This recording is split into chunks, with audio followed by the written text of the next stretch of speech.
Hi folks, welcome back to Catch Up with Clara. It's been a long time.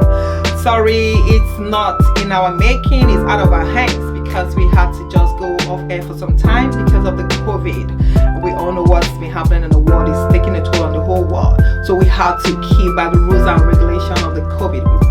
We need to set a sample, to catch up with Clara. We can't afford to breach the regulations. Nobody wants to be fined. We haven't got that money to pay for it. So sit back and relax. Enjoy. Thank you.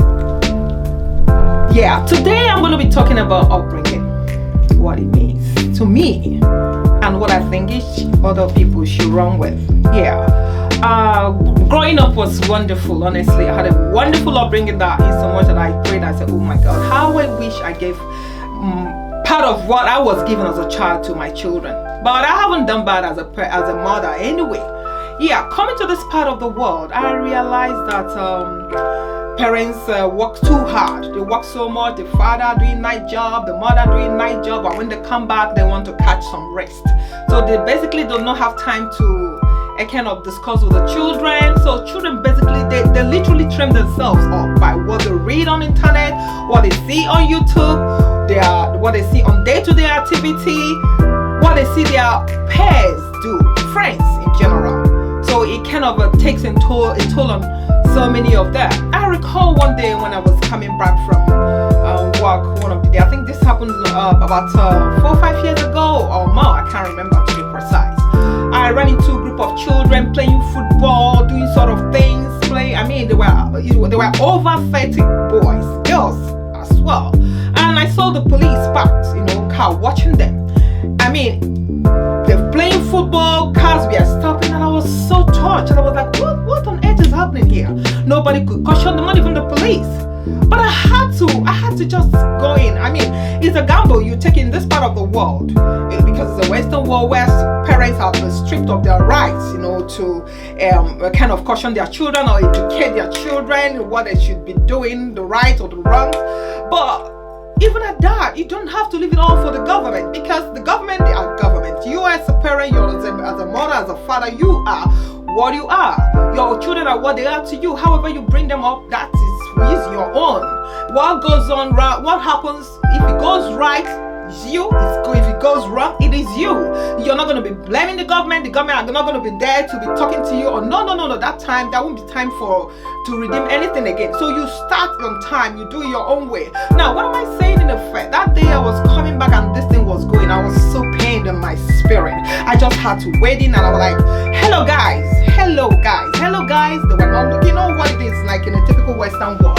Some of them were like, oh, who is she? Some of them were like, they gave me audience and they started coming, circling around me, coming together. But what? You know how children in UK, how they talk and all that. I was fearless. I stuck to my gun because I knew I was going to make an impact in their lives. So I was like, what are you people doing? Why are you you're back from school. You should be going home instead of trying to cause unnecessary havoc for your parents that have been out there working and trying to see how you become responsible children in future. Why don't you go home? And instead of you want to cause us and the police are even watching. So, you should know that what you people are doing is wrong. So you have to stop playing football, stop doing all this, stop making noise, go home. It is wrong. Project your family well. Please, children. I was actually pleading with them. They were like looking at me. Some of them like, who are you? Auntie, who are you? I was like, I am who I am, okay? I am somebody's mother. I've got sons like you people. So please, guys, go home. And some of them were like, oh my God. They were like, I tell you what, people. Quietly, the crowd they were dispersing. Some of them came to me and thanked me. I said, thank you, auntie. Tell you one thing, one of the police guys walked up to me and said, who are you? I said, I'm nobody. I'm just trying to make my own impact on these children. Because where I come from, it is only the child that trains the parent. The older people out there, the society trains. It's not only the parent that trains up the child. Where I come from, the other people to the cause that they put their hand, they come together to train up a child. So it is what it is.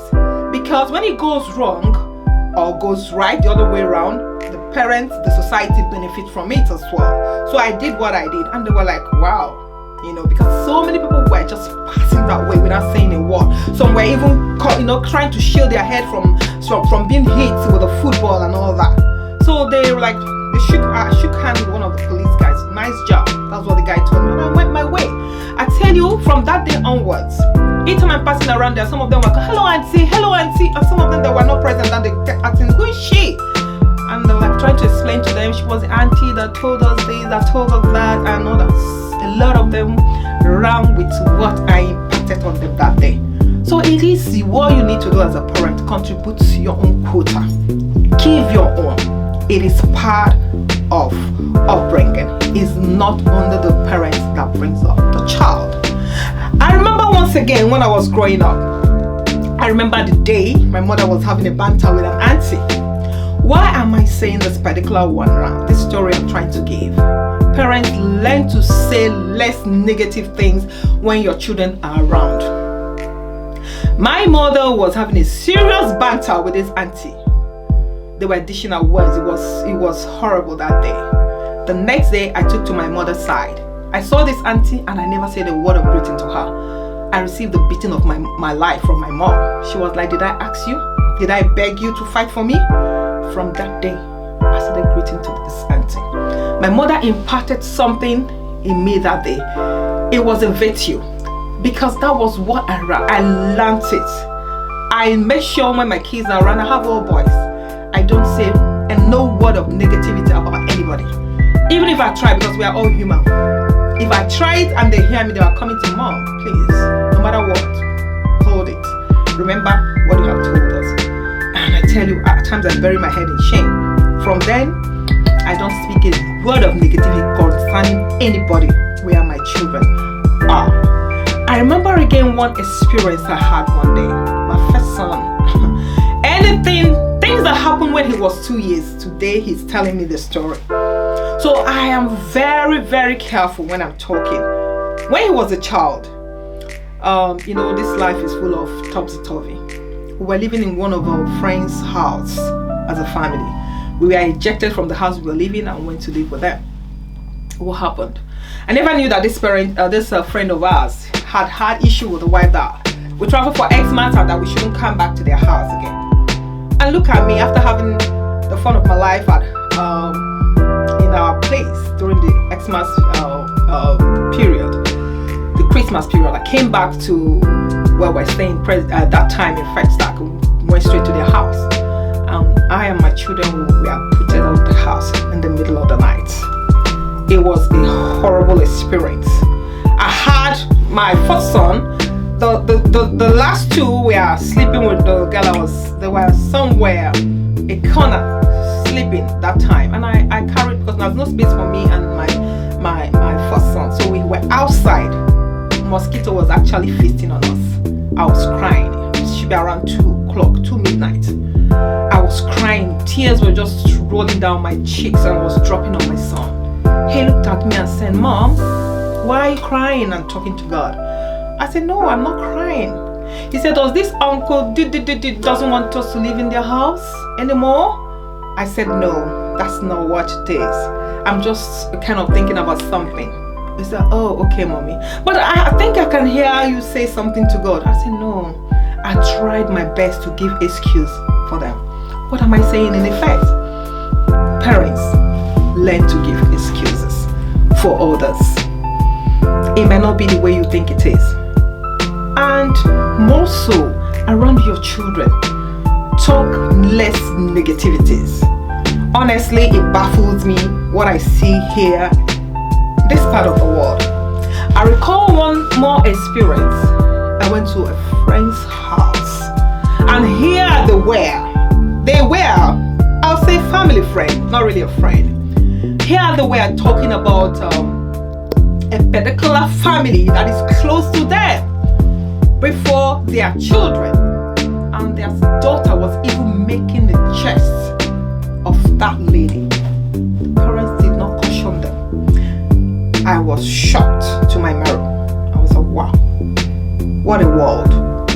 So, I mean, bring up a child is a very, very tall order. It's a big task. It's not a cup of tea. It's not get me cappuccino to drink. No, it is not what it is. It is a lot. It's giving back. It's taking care of what is in your custody. Because these children are in our custody. Whatever we impact, any impact we make in their lives now is what they're going to run with. And they're going to have their own children. We believe they just grow, they give out what we have passed to them to their own generation. While we sit back, look at them, and be proud that we did a good job. Please, my humble advice to parents, whether you're a single parent, whether you co-parent, please look into the affairs of your children. Try your hardest best to do something for these children.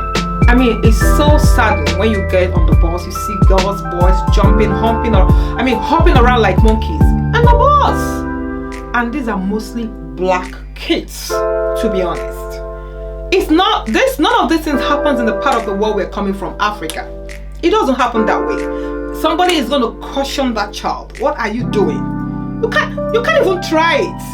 Because the society we're in frowns at it so badly.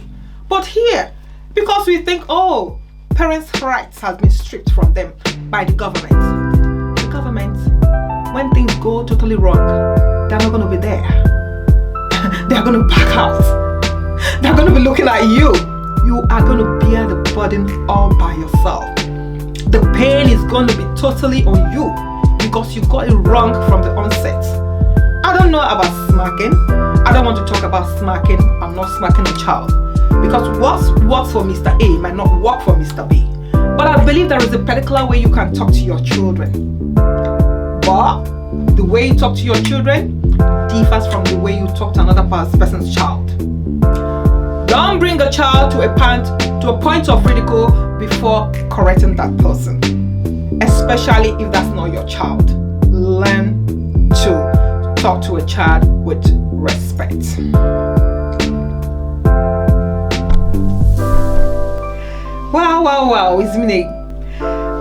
Wow, it's been a good one today. Thank you so much. I hope you got something from me today. I left some words on the marble for you, food for thought, something that you could stay at your own time, think about it, go through it, and try as much as you can to impact on your children and others, people's children. Because where I come from, children does not belong to just the biological parents. They belong to the whole society in general. So folks, hope to see you next time. Don't forget to like, comment, subscribe and share.